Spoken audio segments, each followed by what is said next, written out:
Terima kasih Anda masih bersama kami dalam Kalimantan Selatan hari ini. Pemirsa, pada 30 April 2022, pemerintah melalui Kementerian Komunikasi dan Informatika akan menyuntik mati siaran TV analog dan meminta masyarakat untuk beralih ke siaran TV digital. Penghentian siaran TV analog ini akan dilakukan dalam 3 tahap. Tahap 1, analog switch off, akan dilakukan pada 30 April 2022. Lalu apa urgensi dari analog switch off ini dan apa keuntungannya bagi kepentingan bangsa dan masyarakat? Berikut kita akan berbincang dengan pengamat komunikasi yang juga mantan komisioner KPID Kalimantan Selatan dengan Bapak Dr. Fahri Nur. Assalamualaikum Pak Fahri Nur. Waalaikumsalam warahmatullahi wabarakatuh. Sehat hari ini Pak Fahri? Alhamdulillah sehat. Baik. Terima kasih sudah bersedia hadir dalam program Kalimantan Selatan hari ini dalam sesi dialog, dan hari ini kita berbincang mengenai urgensi dari analog switch off atau perpindahan migrasi dari TV analog ke TV digital. Begitu. Kalau kita melihatnya sendiri bahwa TV digital sekarang sangat dibutuhkan oleh masyarakat karena juga teknologi dan kecanggihannya yang juga menjawab kebutuhan masyarakat di masa sekarang ini. Kalau dari Pak Fahri sendiri melihatnya urgensi dari analog switch off ini seperti apa? Ya, ini kan kita saat ini tidak bisa lagi menghindar dari perkembangan teknologi informasi ya. Pergeseran dari analog ke digital itu sudah menjadi sebuah keharusan, di mana juga ada dasar hukum yang memayunginya, yaitu Undang-Undang Nomor 11 Tahun 2020 tentang Undang-Undang Cipta Kerja, kan, yang di dalamnya itu mencantumkan bahwa ada migrasi dari analog ke digital terkait dengan sistem penyiaran kita. Nah, urgensinya tentu migrasi ini adalah meningkatkan kualitas dan standarisasi program siaran. Nah, kita bisa melihat bahwa saat ini banyak sekali persoalan yang terkait dengan penyiaran, di mana penyiaran itu juga merupakan hak, ya, hak setiap warga negara untuk mendapat mengakses informasi yang bersumber dari media massa, terutama televisi. Kenapa demikian? Karena televisi menggunakan kanal frekuensi, yang itu adalah sumber daya alam yang terbatas. Nah, dan itu menjadi hak publik. Nah, lalu apa?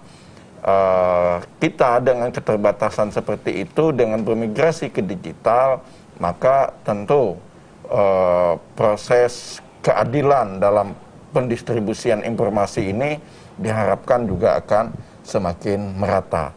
Memang ada beberapa kawasan yang masih katakanlah blank spot, dan itu tentu menuntut komitmen pemerintah untuk bisa lebih lebih bisa memberikan kesempatan masyarakat agar dapat mengakses program-program siaran tersebut. Nah, selain itu kan penyiaran digital ini sifatnya tentu adalah interaktif. Baik. Nah, di mana kita bisa melihat ke depan tentu banyak sekali tantangan-tantangan di dalam kreativitas konten penyiaran. Nah, kita tahu bahwa di dalam sistem penyiaran digital ini, ya, ini dipayungi oleh 4 pilar utama. Baik.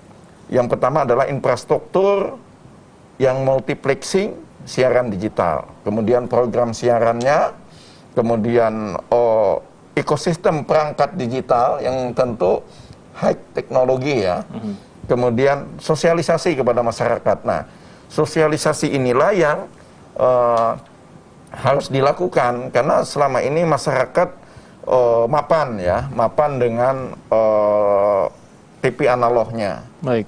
Nah, sementara mungkin juga tidak bisa kita pungkiri ada yang berpikir demikian, bahwa jangan-jangan TV saya ini tidak bisa dipakai lagi dong, gitu kan. Nah, pikiran-pikiran seperti itu tentu harus dijawab, ya. Baik. Dijawab dengan cara apa? Dijawab dengan cara sosialisasi yang dapat mencerahkan pengetahuan masyarakat terkait dengan migrasi dari analog ke digital ini. Kan kita tahu bahwa tanggal 30 April itu tahap pertama dilaksanakannya ASO ya. Analog switch off. Nah, ini harus dijawab gitu kan, harus dijawab dan direspon. Nah, Banjarmasin dan sekitarnya itu menjadi tahapan pertama ya. Masuk dalam tahap pertama. Masuk dalam tahap pertama, dan ini harus segera disosialisasikan oleh elemen-elemen yang terkait dengan hal tersebut. Bisa saja Kominfo, kabupaten, kota itu punya kewajiban, saya pikir, untuk mensosialisasikan ASO tersebut. Nah, lalu apa yang harus ditangkap oleh masyarakat ketika migrasi ini? Jangan sampai mereka tadi saya katakan berpikir bahwa jangan tip televisi yang ada ini tidak bisa dimanfaatkan. Tentu tidak demikian. Betul. Ada yang namanya kan set-top box. Nah, itu bisa diakses oleh masyarakat dengan harga yang cukup terjangkau tentunya. Nah, dia kan basisnya sinyal ya. Nah, sinyal, dimanapun ada sinyal tentu akan dapat ditangkap. Beda dengan analog. Analog ini ketika semakin jauh tangkapan sinyal, maka kualitas siaran itu akan semakin banyak noise-nya, banyak rusaknya gitu. Ada semut-semutnya begitu kalau TV analog ya. Nah, tapi beda dengan digital ini. Dan digital ini juga ke depan saya lihat ada peluang bagi terbangunnya komunitas yang disebut dengan, dalam jurnalistik itu ada yang disebut dengan istilah citizen journalism. Betul. Nah, setiap orang, nanti kelompok komunitas kreatif bisa berkontribusi di dalam program siaran TV digital ini. Nah, bentuk kontribusi seperti apa? Ada spesifikasi program siaran, katakanlah program siaran yang terkait dengan OKM. Kemudian ada program siaran yang terkait dengan pariwisata. Ada program siaran yang terkait dengan lingkungan. Nah, jurnalistik, termasuk juga pendidikan ya. Nah, jurnalistik akan semakin terfokus, semakin memiliki karakter, dan pilihan-pilihan atas konten itu semakin bervariasi. Masyarakat maunya apa?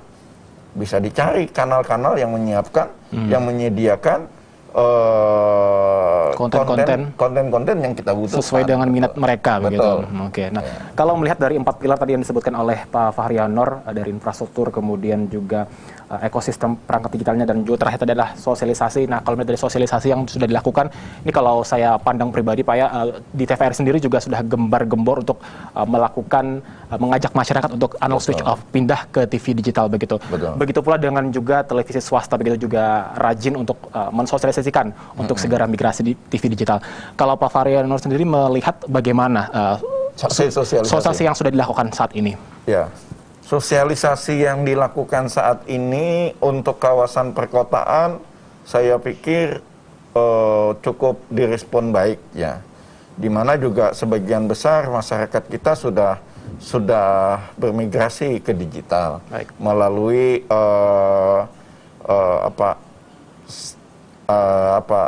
siaran berlangganan gitu kan. Nah, ada beberapa provider yang menyediakan itu gitu kan. Nah, tetapi untuk masyarakat yang dalam artian tidak mampu mengakses berlangganan beberapa provider tersebut, tentu akan menjadi soal. Nah, lalu apa jawabannya? Jawabannya adalah tersedianya stop box itu. Nah, masyarakat bisa membeli stop box itu, kemudian memasang perangkat, dan itu sudah bisa mengakses siaran TV digital tersebut. Nah, ini menarik gitu kan. Jadi peluang-peluang tersebut bisa kita jawab ya. Memang yang namanya perubahan teknologi itu kadang dilema. Kenapa? Karena di awal kita memang harus mampu mempelajari. Nah, katakanlah banyak yang orang mengatakan, gatek kami. Enggak.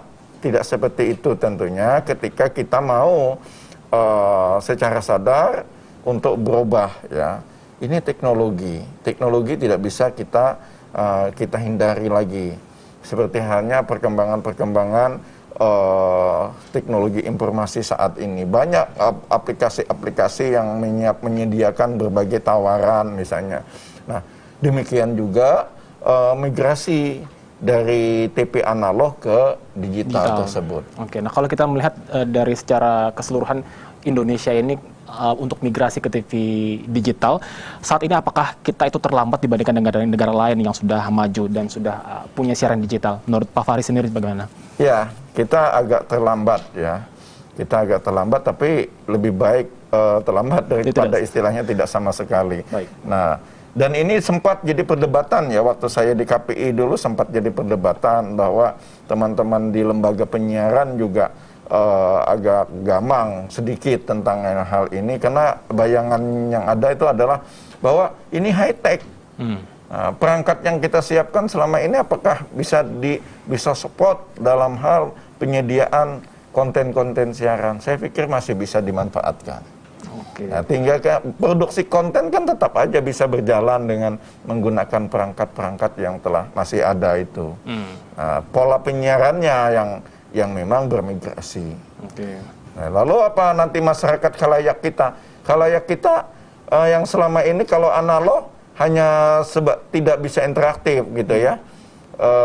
Dia hanya menjadi penonton pasif. Tetapi ketika digital seperti ini, dia akan bisa lebih aktif dalam menyeleksi informasi-informasi yang sesuai dengan kebutuhan dan harapannya. Jadi informasi itu bukan keinginan lagi, tetapi informasi yang berbasis pada kebutuhan. Informasi apa yang saya inginkan, yang saya butuhkan. Nah, lalu dia akan mencari nih pilihan-pilihan tersebut. Nah, inilah peluang dengan hadirnya siaran digital, dan ini harus kita dukung, termasuk teman-teman di Kominfo juga saya sarankan agar lebih maksimal di dalam proses sosialisasi, baik Kominfo kabupaten provinsi, kabupaten kota, kemudian juga balai loka monitor. Nah, itu juga harus lebih berperan aktif dalam mensosialisasikan migrasi tersebut. Banyak pihak-pihak yang terlibat agar sosialisasi ini dapat tersampaikan kepada masyarakat dan agar bisa beralih ke TV kalau digital. Bisa perguruan tinggi pun harus dilibatkan dalam hal ini. Baik, terima kasih Pak Fahri sudah hadir bersama kami dalam program Kalimantan Selatan hari ini, dan semoga ketika kita berpindah migrasi ke digital pada 30 April 2022, semua masyarakat Kalimantan Selatan sudah siap menyongsongnya. Insya Allah, harus kita optimis. Baik, dan pemirsa Kalimantan Selatan hari akan kami lanjutkan kembali usai jeda, tetaplah bersama kami.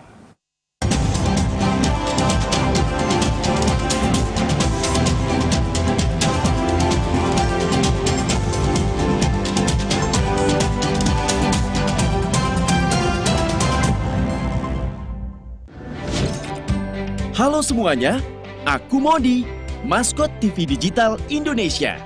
Aku akan membantu semua orang menuju migrasi TV digital. Di mana?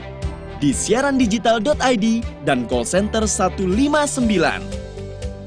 Ayo semuanya, dukung migrasi TV digital. Bersih gambarnya, jernih suaranya, dan canggih teknologinya.